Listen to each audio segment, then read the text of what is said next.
Hello again, everyone, and welcome to week 13 of English 1510.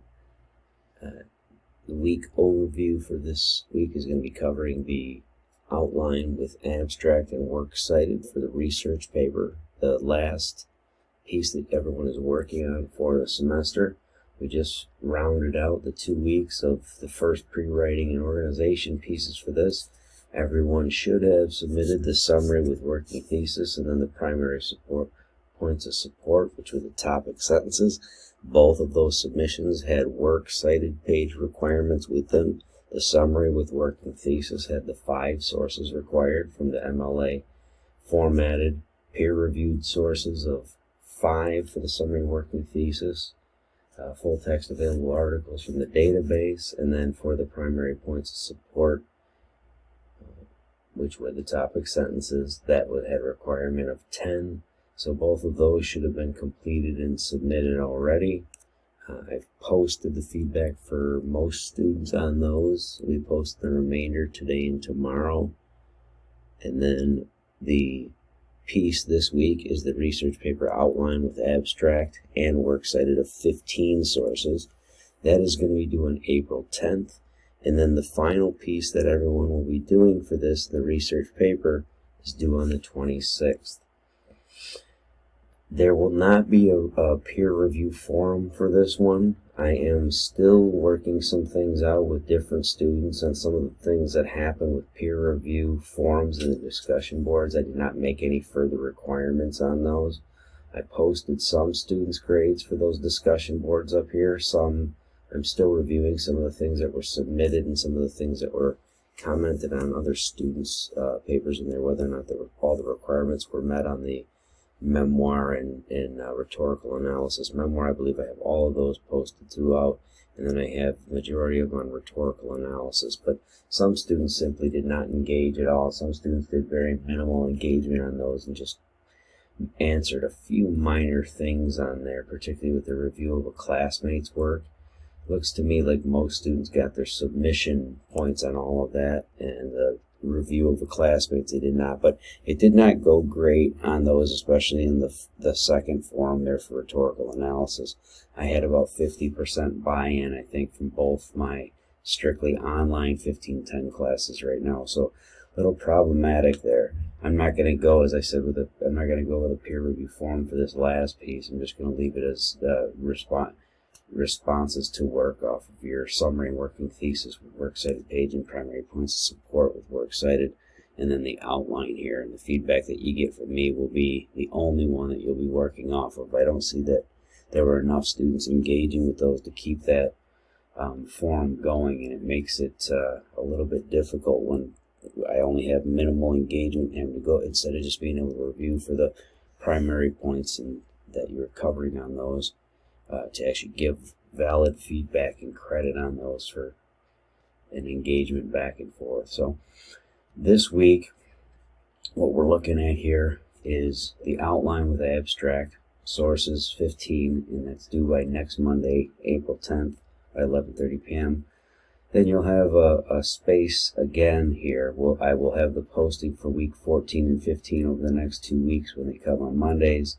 But your last submission for this term will be the research paper with essay in total. It'll have the abstract at the opening, the full paper, and then the works cited of at least 15 sources, not adding one after the outline. But as you can see in your timeline here, the upcoming events, that paper itself will be due on the 26th. I've left the rewrite for memoir for everyone open until the 24th.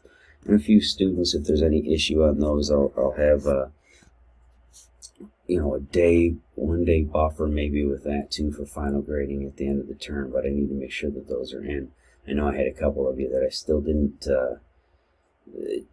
there aren't many people that need to do a rewrite for this. I'm not really concerned about that, and overall I think most students of the final draft got close to it. All the points are close enough to not require need a rewrite on there unless they really wanted to do it. So leaving that window open here to make sure everyone gets at least the 2-week mark on there for your rewrite on those.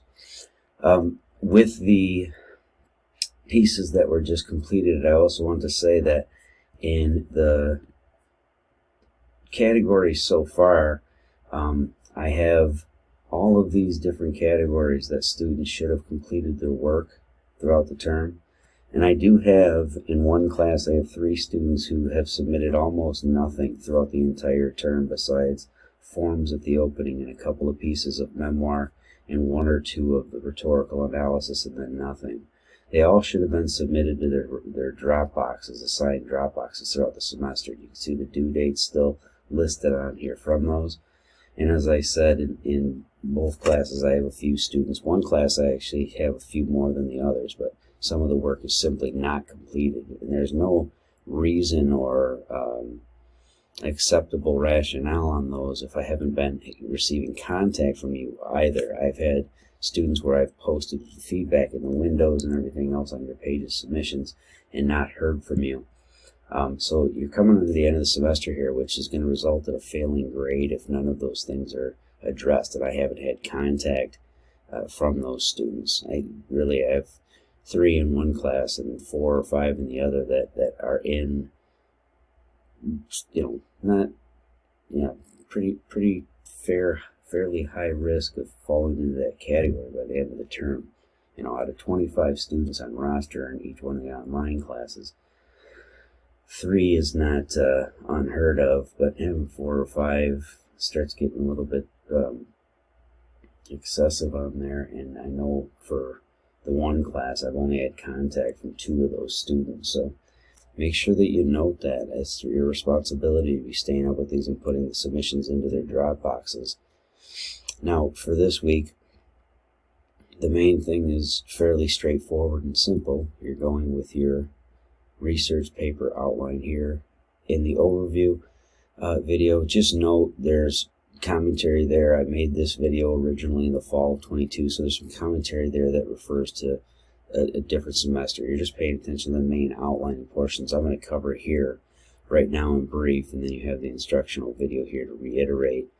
The above video refers to that other to week 11 in another section, but for this term it's going to be at the beginning of 13, not 12. So just note that on there. And so now you can see the change to week 13. I did the real-time edit so you could see the change from what it was posted on there when you were looking at the Dropbox before to now your official one. You got it as week 13, due on the April 10th for the outline. Now make sure that you read these instructions thoroughly. You have your template that's provided right here. When you download that template, this is what you're going to see. It's in that overview video as well. Just remember, you're writing in full sentences, removing any examples that are below, and making sure that all that content is covered for this. If you've done the summary with working thesis and you had included your 5 sources there, works cited page, and then you've completed the primary points of support, those are the topic sentences followed by works cited. I had a lot of comments to give you guys on the primary points of support. I think most of you guys with some of these came up with very clear, straightforward support points. For some of you, your thesis was a little bit ambiguous, and then some of the points of support it didn't seem to follow exactly. So I did make some suggestions on changes for those. But the majority of students were spot on with the way they were analyzing their topic and giving the research supportive points and the claims that they were making and things. So I didn't have a lot of you that needed to change with that. Make sure you check that feedback this week on those so that you know what you do need to adjust in terms of points of support.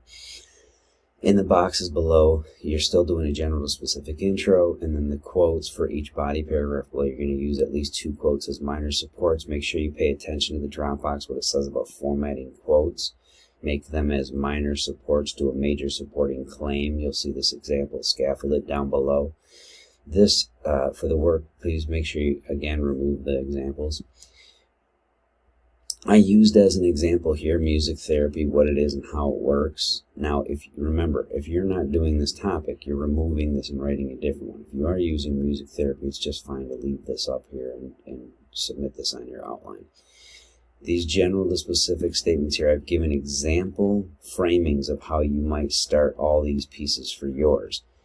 During the last few decades, a number of therapies have emerged that attempt to aid with different ailments, whatever you're thinking of. Now here it says cognitive behavioral therapy because that would be a comparative thing to music therapy, right? In the specific category, you give an example of one of these general categories that is not yet your topic, so that students can, so that the reader can understand the relationship between this and this to establish context. There are a number of therapies. One of those therapies that exists is cognitive behavioral therapy. However, in a similar form, see the transitions used here. The concept of music therapy was pioneered by so-and-so, and it does the following thing, right? In the thesis statement, that's an example here. Music therapy is this thing, and it helps with this and this, and it has the potential to do the following. So in this area, this is a thesis statement that would lend itself to someone using body 1 as a definition paragraph defining, giving the example, the explanation of what the actual music therapy is, and then 2 body paragraphs that follow about different specific therapy areas, and maybe 1 more talking about the potential in the future to do other things, or you just stick with these 2 and that's just a finalization of that statement. For some of you with you know, the physical and mental benefits of daily exercise, you might just say the research shows that daily physical exercise has the potential to give a number of different mental and physical benefits, or provide mental and physical benefits, in which case you could have body paragraphs on pairing back and forth, one, you know, a physical benefit, then a mental benefit, another physical benefit, mental benefit. You might have 3, you might have 4. That was completely up to the student. I left that up to you guys. But make sure that you remember your thesis should be naming the categories that are going to be provided in the body paragraphs below. And it should come in the same sequential order as those. So read through these directions on here, especially those that explain the quotes. Here's an example topic sentence that's given here, and then the framing of ideas. Now, I give the transitional elements throughout here of how you can frame your entire body for each one of the bodies. I've scaffolded the first one for you. You could make a claim, one primary benefit of using music therapy. Now, this is if you're not doing a definition, right? If you were saying musical therapy is defined by a few different characteristics, that would be your topic sentence, and then you go through one characteristic is this, then give a quote that supports that, and then explain or defend that quote. If you've read the Dropbox instructions, you remember exactly what this is. Intro quote, give quote, explain or defend quote. And you should try to use this phrasing for it so that you're being clear about how you're doing your support. This makes sure that you're making a major claim and the ideas are yours, and then the quote is supported with the citations that follow for all of them. No block quotes, remember. And then this quote shows, demonstrates, proves, and explain what it proves for your reader. If you're doing a definition, it'd be that, as I said prior, with that. Otherwise, if you're doing a supporting point of one of the categories of you're going to do 3 bodies on 3 different areas of positive impact of music therapy, you'd frame it that way. So this is done off of that type of an example. So one example of that is this. Then you give a quote. Remember, don't include the title of an article in your citation portion in the body if they're longer ones. Just refer to research or the researchers, and then formulate that so that you have primary scaffolded support throughout, using at least 2 bodies for support, or 2 quotes for support in those, and you carry that on all the way through. If you just followed the scaffolding here, you'd be perfect for the primary requirements. And then down here at the end, you got the conclusion followed by the abstract. And the abstract, again, is going back to something like your summary with working thesis. And if this is done correctly, you're summarizing the actual areas of a research report. And this is going to end up being a paragraph that comes before your essay that you end up submitting at the end of the term. Okay? Make sure that you remember no block quotes, and then once all the stuff's concluded at the top, include your work cited on the next page here of at least the 15 sources. Remember that in the sourcing, make sure you read all these instructions here. Remember, in the sourcing, you're going through the library, and you're going through the databases here and selecting for peer-reviewed,